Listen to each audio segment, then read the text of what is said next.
Have you ever been so scared by a monster movie that you checked under your bed for bugs? Well, one man in India didn't need a movie to get freaked out. In 2014, he went to see doctors complaining of terrible headaches and seizures. That's when they performed a scan and discovered a horrifying truth.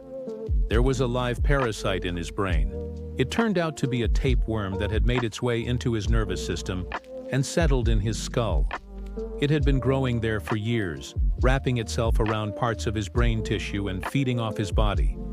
The man told doctors it felt like something was crawling in his head, but he didn't know what it was. And this isn't the only case of a parasite doing this. Doctors around the world have reported finding worms in people's brains, eyes, and even skin. And it's more common than you might think. One study suggests that more than 1 billion people worldwide could be host to these creepy crawlies, with millions more unknowingly carrying them without even knowing it.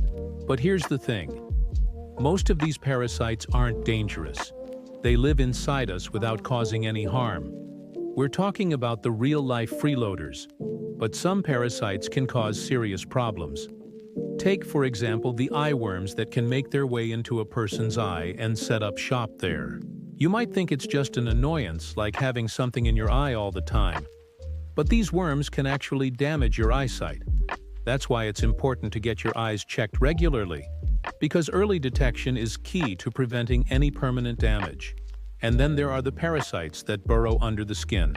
These little critters can cause rashes and discomfort. But believe it or not, they can also affect how you think. That's right.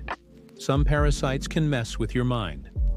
For example, one study found that a parasite that lives in ants can change their behavior, making them more aggressive and less likely to commit suicide.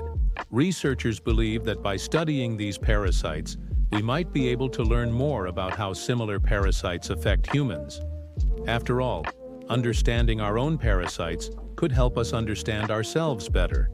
So while it's not always easy to spot these creepy crawlies, it's important to remember that most of them are harmless freeloaders. But those pesky parasites that do cause problems, well, they're a reminder that sometimes the scariest monsters are the ones you can't see. But hey, at least we're not ants, right?